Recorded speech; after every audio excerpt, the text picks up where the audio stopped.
What is archaeometry? Well, archaeometry, I think I've already touched upon it. It's a very advanced branch of black magic and voodoo, which involves cultivating the ability to enter into alternate universes. And then you go into these universes and you try and basically energize the universe, become the god of that universe, and then draw power from that universe back into your own universe. This started out basically as part of the worship of the star god Sirius, which is known in Egypt as Set, which is he's like the Egyptian version of the devil. And the idea was because there was a black dwarf star of Sirius next to the white star Sirius, became known as Sirius A and Sirius B. And ancient magicians realized that they could use that black star as a gateway into an alternate universe. And so that's how they discovered Universe B.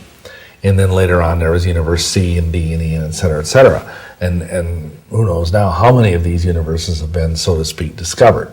So that's the essence of it. What is its power?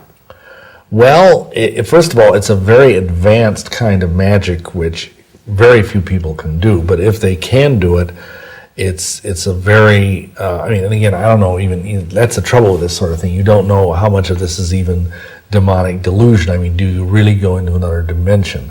Do you really go through this, like, dimensional gate? Maybe you do, maybe you don't. But whatever it is, the person who comes back invariably seems to have amped up their power by a whole order of magnitude. So it's like squared, if you will, or something. So it is apparently a very potent way of augmenting your magical power, and it's believed by these people this is a very easy way of becoming a living god. Okay, and is there a downside to it?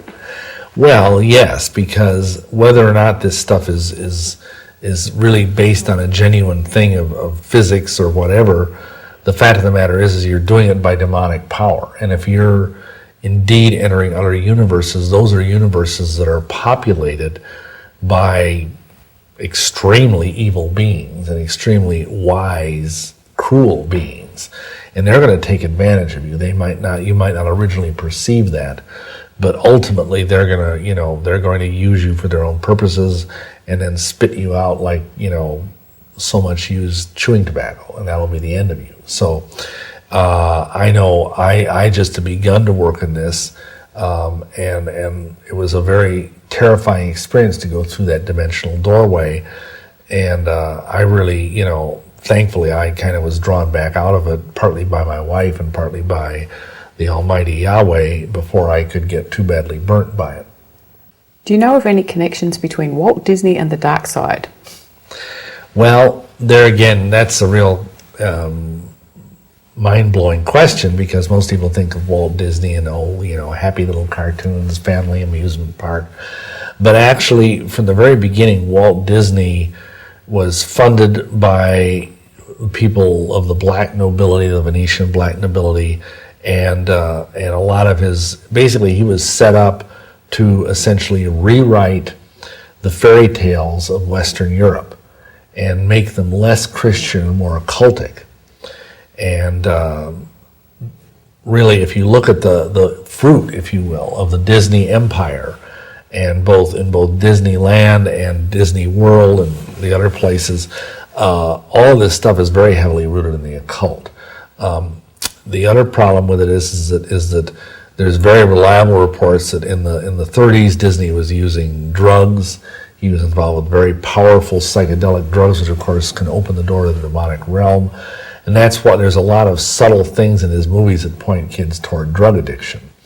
And better people than I have done very careful commentaries on the Disney, especially the cartoons, and how each and every cartoon draws kids subtly into more and more occult stuff, and it's getting more and more obvious.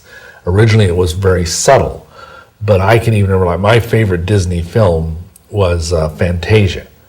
And there's so much occult stuff in there, and not just in The Sorcerer's Apprentice, and not just in the Night on Bald Mountain segments. And part of that movie was just over the years of watching it whenever I could, because of course this is before there were video cassettes, I just got enthralled with that, and I ended up, I think that's maybe 10 or 15% of the reason, just that single movie, why I got into the occult. So it's a really disturbing thing, and especially when you consider that so many thousands and thousands of parents just sort of surrender their kids to the Disney empire. Whether they take them to the amusement parks or whether they let them watch videos and use the videos as kind of babysitters. It's not a good thing. Thank you. Have you ever had any contacts from people who really know what's going on with Disney about what they're planning? Well, we've had 2 or 3 people at least over the years who had said that they're especially at Disneyland, that children were actually being briefly kidnapped and mind controlled and given mind control things, and then somehow plunked back in their parents' custody before their parents got too alarmed. And also, the whole thing, like the movie Pinocchio, which of course is one of Disney's most famous films, has this whole segment in about the lost boys who go onto this island where everything is wonderful. And that's like a metaphor for Disneyland. And of course, little Pinocchio's going along with them, and they get to do everything they want. They get to play pool and smoke cigars, and yet as they do, they start turning into jackasses. Their ears start growing and everything. And this, not Disney made this up. I mean, this is part of the story originally, but the metaphor is that, of course, is that the jackass is a symbol in the Bible of the unsaved, unregenerate person. And it's like Disneyland and Disney World and all the Disney products are scientifically designed to bring out that part of a child, to bring out the unregenerate, untamed, savage nature of them. And when you add that to the fact that at least, some kids are actually being spirited off and somehow ritualized or mind controlled is very, very disturbing.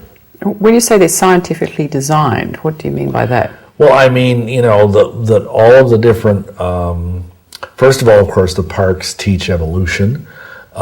Second of all, a lot of the stuff in the rides and whatever is designed to just evoke that part of a child's personality.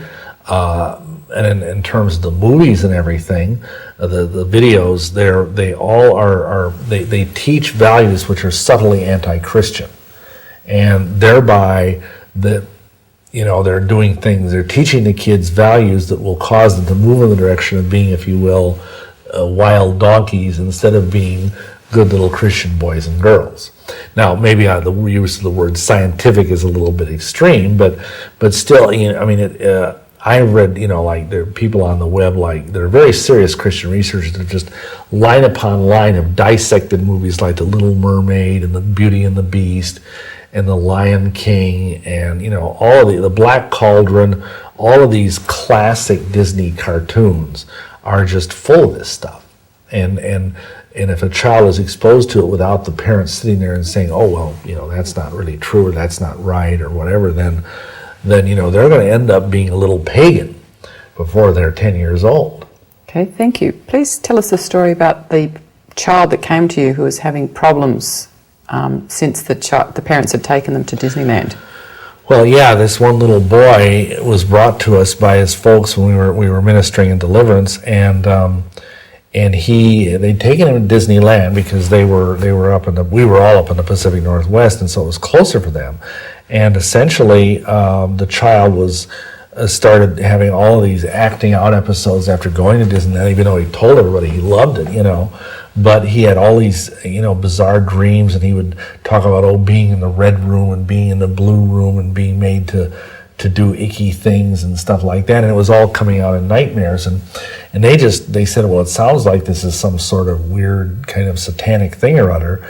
And so we did some ministry on him, and we had him sit down and draw, because he was, I think he was maybe 5 or 6 years old at the time.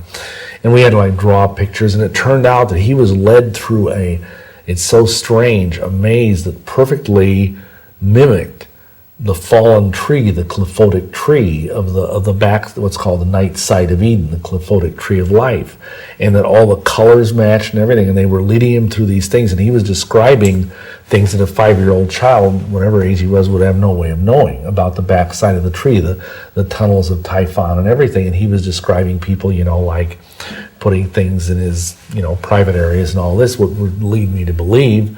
And this, we were very careful not to ever lead the kids and say, oh, well, did someone do something to you? Did someone put something there? And we just asked, well, what happened? And that's what he said he was remembering. The more we prayed, the more we asked the spirits that were preventing him, because they always, of course, give these kids, suggestions. Oh, you won't remember, don't remember this or we'll kill your parents or something like that, So there's a certain demonic wall you have to break through, but we did by the power of the Holy Spirit, and then the child was remembering some of these sexual things that were done to him, and this was all done in the context of some place in Disneyland. And he'd actually gone missing from a ride, hadn't he? He had gone missing from a ride, and at first, the parents were just a little worried, but it took about, an hour or so, and then he turned up and he seemed to be fine, and of course they called the of course they have Disney security there and everything, and they found him, and nothing seemed to be the matter. But then later on, all these things started happening.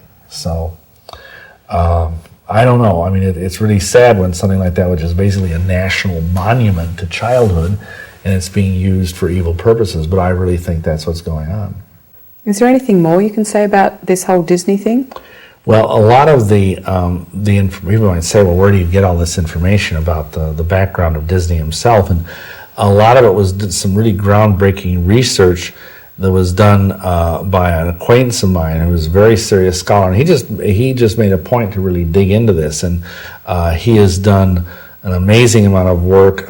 His name is Anton Chaikin, and he really is the one who dug up a lot of stuff about the early Disney years in the 30s and 40s, and how he came to be under the patronage, if you will, of these various dark forces. And he tells a story at one point of how he was making Snow White, which is his first major animated feature-length cartoon, and someone said, well, that's not the story of Snow White.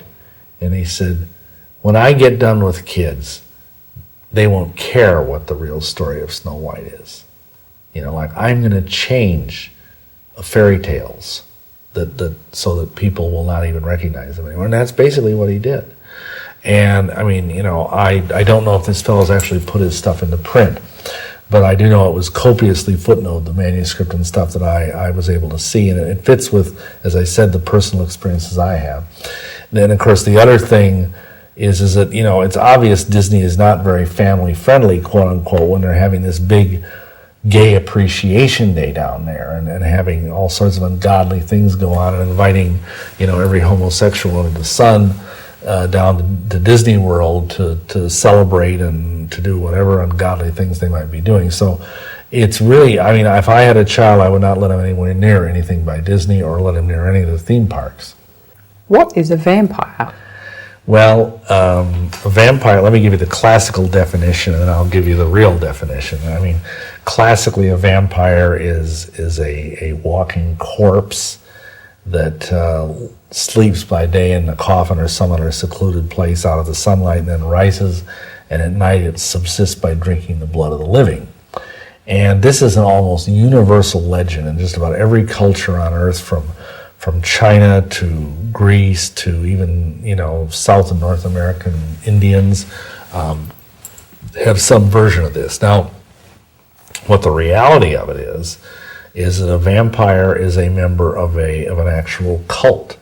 There is a vampire cultus that basically initiates people, just like you might be initiated as a Freemason or something, and these people believe, after going through certain initiatic things and drinking of blood and whatever, they believe that they will acquire supernatural powers, and that upon their death, that 3 days later they will rise as an animated corpse and a full-blown vampire. And there's certain things that vampires can do and certain things vampires cannot do. For example, vampires do not like the sunlight. They cannot really deal well with the sunlight. They don't like garlic because garlic's a blood purifier. And of course, they don't like Christian religious symbols. On the other hand, they're able to, they some of the things that are like Hollywood, I've never seen a vampire turn into a bat. I've never seen them turn into a mist or float under a door or turn into a swarm of rats like you read about in the book Dracula. But they do seem to have some control over the elements, and they do actually grow fangs, and they use those fangs to drink the blood of the living. I guess that's as good a start as any. We can certainly elaborate on that. Wow, thank you. Okay. How and why did you become a vampire? A very good question. A lot of people ask me that. Well, see, again, I was on this path of Satanism, and at one point, in order to proceed, you have to cross the abyss, as it's called, and then at that point, you make a choice. And there may be different choices in different parts of the world, but where I was told I would have to either become a werewolf or become a vampire. And I knew a couple of people that were shapeshifters, that were people, and they said, well, it's real painful. And I thought, well, I'm not really into pain, and the whole vampire thing sounded kind of sexy and erotic and whatever. So I thought, well, okay, we'll do it that way. And because it was like a choice, it's either this or that, or else you just sit there and on your hands and don't grow anymore as a great black magician. So that was why I did it. Thank you. For how long were you a vampire? Well, I think it was probably at least 2 years, somewhere in there. Thanks. So what's the difference between a real vampire and a wannabe vampire? Well, that's the thing. Nowadays, especially it seems like with the advent of the Anne Rice books and like the movie Interview with a Vampire and some similar movies, the kids, young people that have come along, that's part of kind of a subdivision of the goth scene. They want to be vampires, and the difference is primarily that they sort of play at it. Either they dress like them, or they put on white makeup, and maybe they even get these contact lenses that you put. I've seen them in optical stores. You can buy them for like $69, and they make your eyes look like serpent eyes or bloodshot, or like eyes of Dracula, and they walk around, and they're actually, in most large cities, there are vampire nightclubs. There are, places where you can go, either those or goth clubs, and do your vampire thing. And some of them will actually drink blood, but they'll do it, in a much more, kind of tacky way out of it. They'll have razor blades and they'll cut someone's wrist and drink a little blood, and they claim this is the most intimate form of sexuality because it's an exchanging of energies, and that much is true. But of course, Yahweh, God, forbids us from drinking blood. But the difference is that the real whether, like I was, let me be clear, I was kind of like a vampire, a first degree vampire. I had not yet died. The belief is, obviously I don't want to be here talking about it, but the belief is that the first level of being a vampire, you are still a living human being, and then when you die, then you become a full-blown vampire. And so at the level I was at, I didn't need a razor blade to drink blood. And from what I understand, these wannabe vampires, they do eat. They eat food, they do drink blood, but they also eat more or less normal food, although they tend to eat a lot of stuff like raw meat and bloody stuff and things like that, but they do consume food. I couldn't eat. Once I made the transition into being a vampire initiate, I couldn't, if I tried to eat anything, I would throw it up. If I even tried to drink water, I would throw it up. The only things that I could eat were human blood and Roman Catholic communion. How did you feel about that? Well, it got rather monotonous after a while. I mean, there's a rush to drinking blood, which is blood is really one of the ultimate addictive things. There is actually a psychological identification of there are people who are addicted to drinking blood, just like there are people who are addicted to drugs or to other weird things. But it was very in spite of that. I mean, yeah, you have this momentary rush from drinking the blood or whatever, but then you have like 8 or 9 hours in a day where you're thinking, boy, I wish I had a pizza. Boy, I wish I had a hamburger. I mean, it sounds kind of mundane and silly, but yet, and I knew it was just like, if I ate these things, I would just throw them up. And but on the other hand, I could very easily survive by drinking the blood of some of the people in our covens, and then also by I was celebrating Catholic Mass every day and consuming that, and that seemed to hold me. But it was very monotonous. Thank you. You said they changed their eyes. Were your eyes different? Other than the fact that for that period, I had extremely good night vision. No, that's kind of a Hollywood thing. The person that I met, 2 or 3 real vampires including the person that initiated me, and none of them had weird looking eyes. But a real vampire, their skin, and this is something, I know for a fact that Anne Rice, who wrote the novel Interview with a Vampire, among many others, she has obviously been in contact with real vampires, because their skin, and even my skin was like this, it gets this kind of beautiful, translucent, glowing quality. It's like you can almost see the veins like stained glass through their skin, like on their face and on their hands.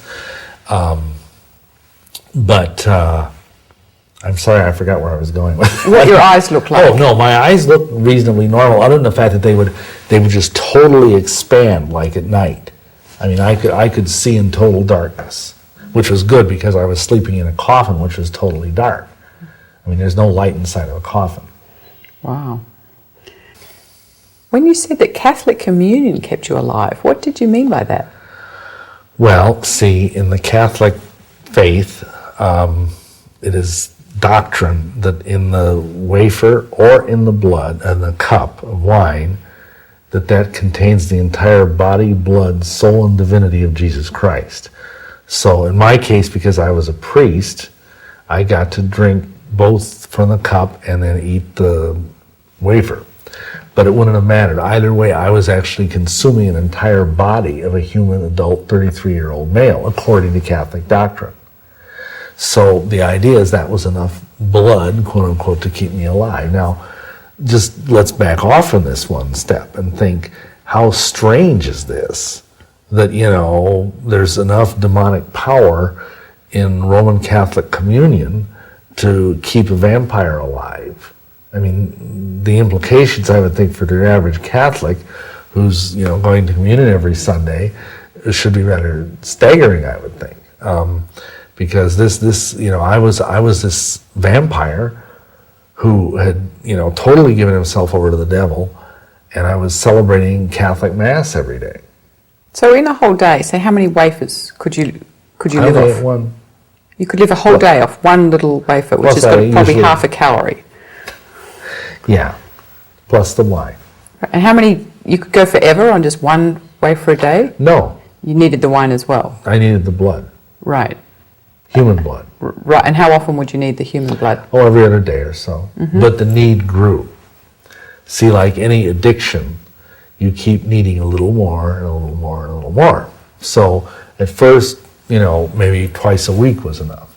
Then 3 times a week was what I needed, in addition to doing this Mass every day. And then finally it was like every day, and then it started getting really intense. Okay, now you say your teeth grew canines. Can you explain that whole process? Right now your teeth couldn't get into someone's neck. Well, no. Well, I could, but I have to do it in a funny way. Actually, what happens is it's almost like, without being vulgar, it's almost like the human sexual response. When even a first-level vampire is hungry and they're in the immediate presence of food, there's an arousal that takes place. Except the arousal takes place here rather than down there. That's about the most delicate way I can put it. And so your teeth grow about a ½ inch longer and very sharp. And plus your mouth, you start salivating this very thick saliva, which is full of cocaine. And wow. Cocaine is a topical anesthetic. And so when you go up to the person, in my case I always use women, you lick them a few times, which is of course kind of erotic, and then that numbs the flesh. And then you chomp away and drink the blood. And then that same saliva acts as a quick healer. There's something in it. And people might think, well, this is so bizarre. How could this be true? Well, the funny thing is during this period, it sounds funny, vampire going to the dentist, But I had a friend who was at Marquette Dental School, and he kind of arm wrestled me into going to the dental school to get some dental work done because I didn't have a lot of money. And I went in there, and he started working on me, and this was before dentists typically used rubber gloves because it was pre-AIDS and everything. And he started working on me, and he says, "You've got the thickest, strangest saliva I've ever seen." You know, and this guy was a fourth-year dental student, you know, so he'd seen a lot of mouths.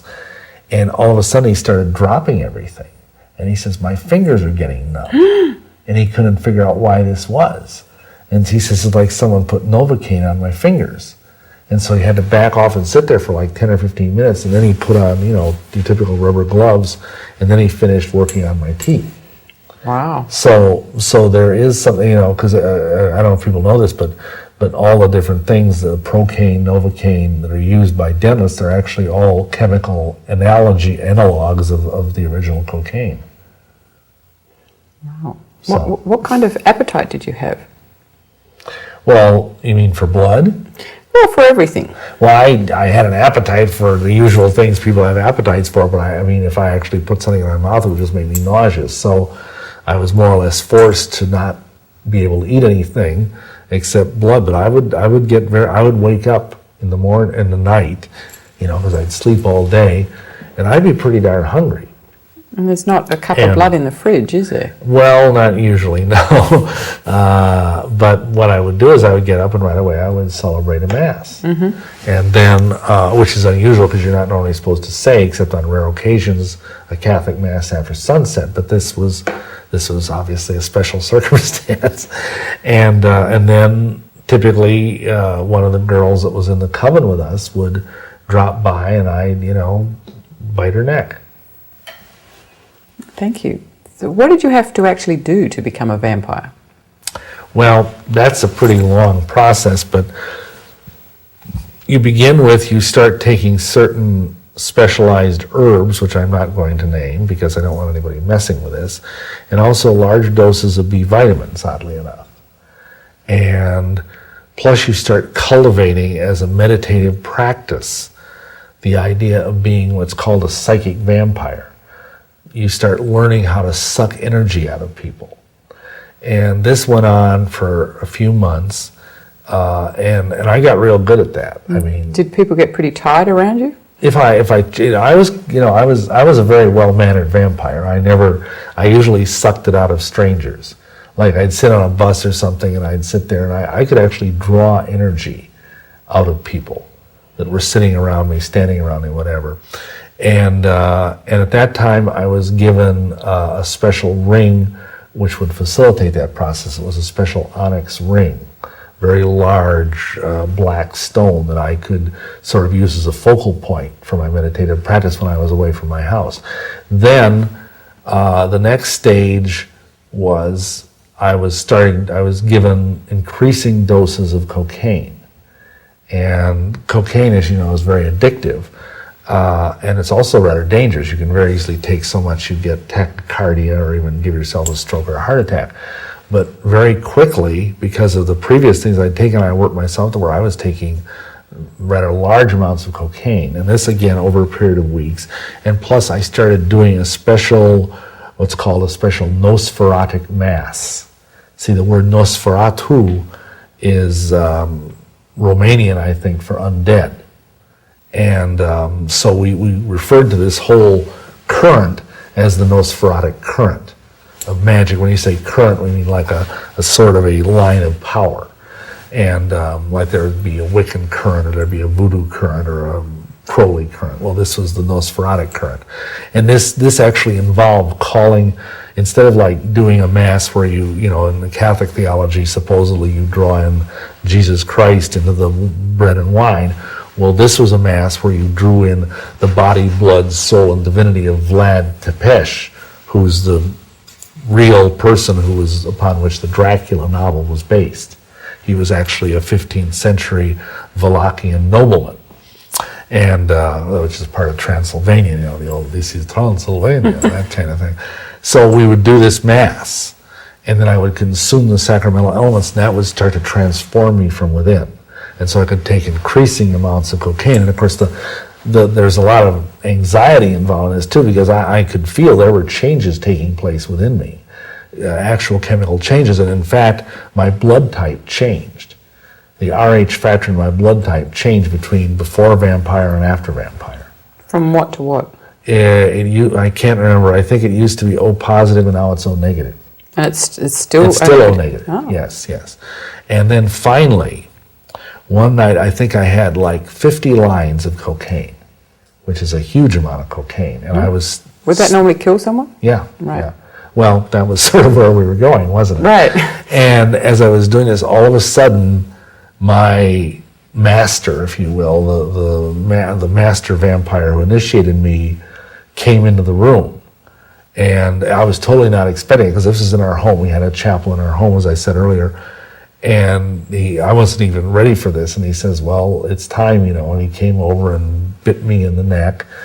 And then, kind of almost exactly like what's in some of the movies, he opened up his chest, tore open his chest with these real long fingernails, talons almost, that he had me come and suckle at his chest and drink his blood.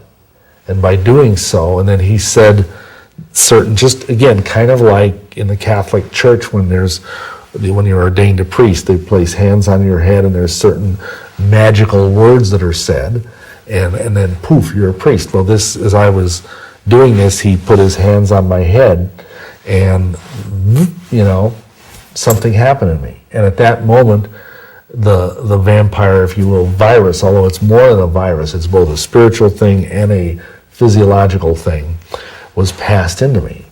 And that was when I kind of crossed the line, and at that point I could no longer eat food or anything, because my appetite for food was kind of diminishing. Of course, see, cocaine takes away your appetite. The more coke you snort, the less appetite you have. But that's why some coke addicts look real cadaverous, So anyhow, that was more or less how I made the transition. And what I want to explain about this is that all of this took place in the context of a very strange, weird branch of the Russian Orthodox Church. And there's a lot of legends and everything. Most of the vampire lore that we are well aware of in America and in Hollywood comes from, Eastern Europe, from Russia, from Slovakia, from Wallachia, from Transylvania, Romania, and Hungary. And this guy who trained me said that there was a special branch of the Russian Orthodox Church that in fact carried this secret down through the centuries, and it was a sacred trust that went all the way back, believe it or not, to Jesus. And that Jesus created the first vampire when he raised Lazarus from the dead. And by this time, mind you, what I was doing is I was in a Catholic seminary at the time. So I had just enough knowledge of the Bible to be dangerous, and I believed this stuff. I thought this was a holy thing I was doing. I thought I was going to be, this was a calling, and part of what they actually say, they say it in Ugo-Valachian, which is the ancient tongue of the Nosferatu, but I was being told that I would be eventually made into an angel of death. And it would be my job to come and be like in a large city, where people die. I would be there at the bedside to absorb their life energy and suck the life out of them, and put it into this ring that I wore, and then take that energy and transmute it into the cosmos. And this was supposed to be a good thing, because without us, no one would die. Wow. So now, then this is what I was being told. And so it sounded in a weird kind of way sort of noble. But that final thing would only happen after I finally died. And that would be my second great initiation in vampirism, would be to actually die. But that might take a few years. So at that point, and I'll tell you, that was a very, very strange experience, drinking blood out of this guy's chest, and the energy that was flowing and the power that was flowing. I nearly passed out from it. But the end result is that and part of the discipline was I had to make a specially designed coffin that had special angles in it according to Megapolis Somancy, special sigils along the side and everything, and it had to be lined with certain fabrics. And it was in fact very much designed to be exactly, except without the gold, very much like the Ark of the Covenant, or like a Catholic tabernacle. the little box that they put the hosts in when they're not using them. So, and then finally when I made this transition, then I was sleep. And then the other thing is I had to go at one point before I did this initiation, I had to go to the cemetery of my homeland, which was a small town in which I was raised, and dig up a whole garbage bag full of sacred earth out of that Catholic cemetery. And again, here's the Catholicism thing. And then I had to line the bottom of my coffin with that sacred earth. Not only that, I had to wear in the bottom of my shoes. I had to have a little, kind of a soul thing made that I would put some of that sacred earth in the soles of my shoes.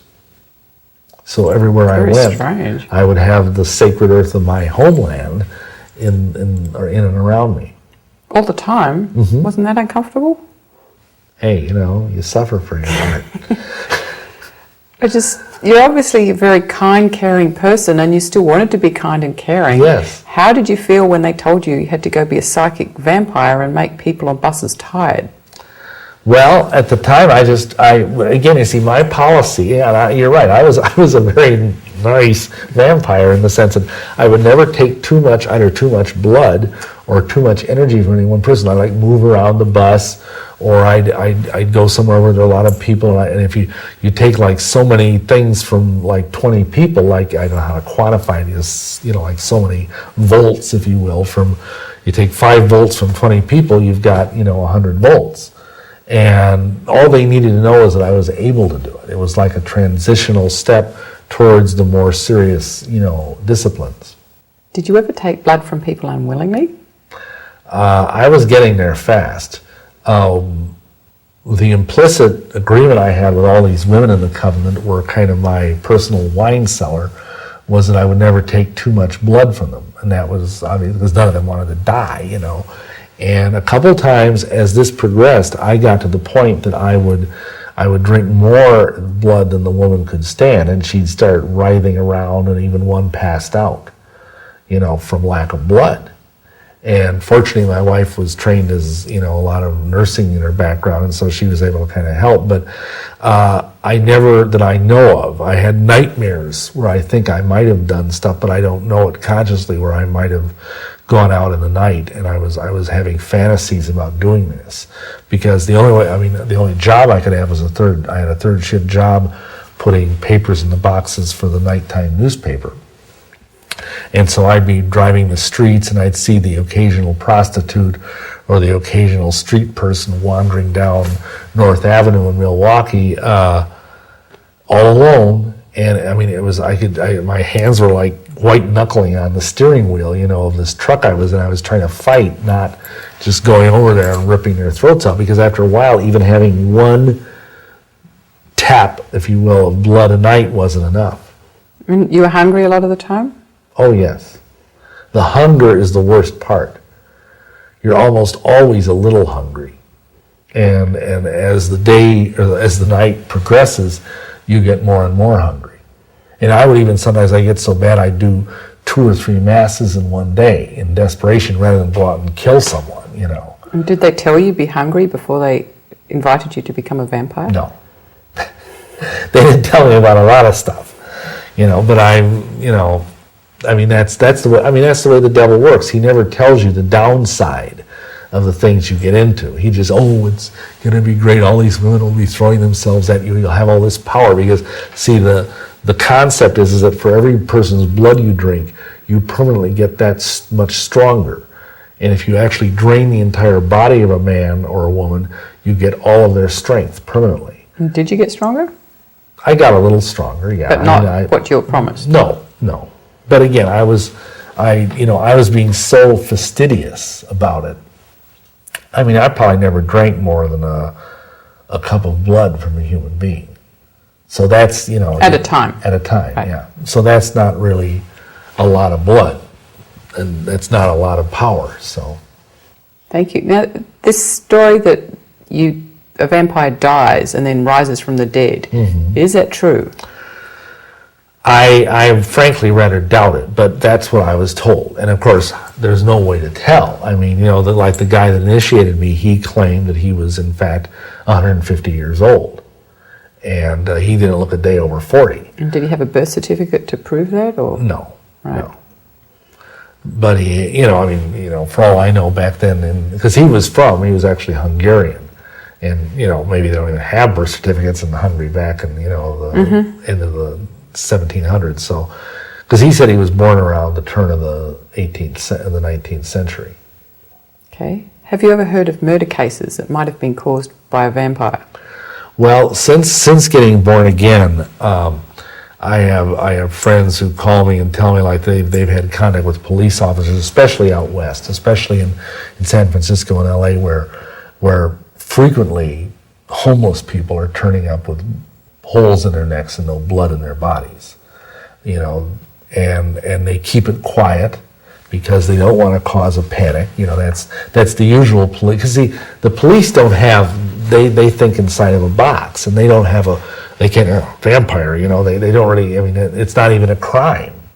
Nowhere unless it's, considered some sort of assault, but there's not like a crime of being a vampire. And I've been told, I haven't seen this myself, but I've been told by police officers that in some parts of LA, they might have 4 or 5 homeless people a night turn up dead, with holes in their necks. And, nobody cares, because they're homeless people, and that's why they're being preyed upon. See, vampires are like wolves. They go around and they find the weak sheep that are the edge of the flock, whether they're homeless people or street people or people that are out late at night, and they're the ones they pick off. And but you see, you've got to realize sometimes they don't kill people. They just drain enough blood to get by, and then they go on from there, and the person just thinks, well, wow, what happened? Why am I laying here unconscious on the street? But they don't really know because the wounds are so fast healing. Why don't they remember what happened? Because there is a kind of occult power involved, like almost a screen thing that comes over the whole situation that you don't remember it. Oh. So the women that offered to you, did they remember? Oh yeah, the because there was no real coercion involved. But if you supposedly, again, I don't know this for a fact, but supposedly if you're a full-blown, past the grave vampire, you have a large enough wellspring of occult demonic power that you can sort of cause people to forget what has happened after you've assaulted them. So the nighttime really is scary. Well, yeah, it can be. It certainly can be. I mean, when your Especially parents tell you there's nothing scary out there, it's not totally true. No, especially if you don't, have Yeshua HaMashiach as your Lord and Savior. Yes. Are there women vampires? Oh, well, yeah. It's actually, I think there are actually more females than males. Oh. In fact, one of the scariest women I ever met in my life was a female vampire I met long before I got into it myself. Way back at the beginning of my occult studies, I was at a big conference of occultists and adepts in Milwaukee, and this lady walked in. It was just this drop-dead gorgeous blonde, and she had on she was dressing like she was a vampire. I mean, she had this real tight black leather dress and this crocheted cape that was down, it had like bat wings, and all of that, and a hood, and she just had this energy about her. She just drew people to her like a magnet. Very, very charismatic and very physically beautiful. She was about maybe 2 or 3 years older than me, maybe 26 years old, and I was kind of like, it was that time I was single. This is long before I met my wife, and kind of that age, following her around, And this friend of mine who owned the occult bookstore, he says, you don't want to get involved with that woman. Because there was, even then I had a slight ability to see auras, and there was like a darkness around her that was palpable, but it was a very voluptuous darkness. And he said, this lady literally kills like one man a week and drains their blood. He said, she is a full-blown vampire, and you do not want to mess with her. And, not only did she kill men, but she sexually tortured them, because you get more of a thrill out of the blood if there's adrenaline in it. It gives it a certain bouquet if there's fear, and of course fear produces adrenaline within the bloodstream. So she would torture men and then drain their blood and kill them. And being beautiful, she had no trouble getting men attracting to come. men. No, plus she had it, like I said, it was almost like being in the presence of like a Venus flytrap planet. You were just, if you were a man, you were like drawn like a magnet to this woman. So yeah, there are certainly female vampires, as in many cases, often the female is deadlier than the male. And what would they do with the bodies in a case like that? I really don't want to know. Okay. I know what I was told later on is that, and I mean, I have no way of knowing. I kind of doubt this, but that people have, like acid baths and things like that, and they just, and of course we know there are serial killers out there that are not vampires, that are just, I hate to say it, normal serial killers, but that they seem to have little trouble getting rid of bodies, and, either they cut them up and put them in garbage bags or whatever. I have no idea. Okay, thank you. How does vampirism spread?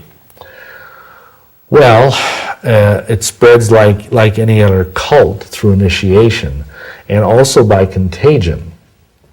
Because if you are bitten by a vampire, if you don't go through all of this other stuff, you still have this, whatever it is, enzyme. I was told it was an enzyme that is put in your bloodstream, and it makes you start to kind of be drawn in that direction. You start liking the things of darkness. But it's very, very subtle, unless you have it done more than once, several times.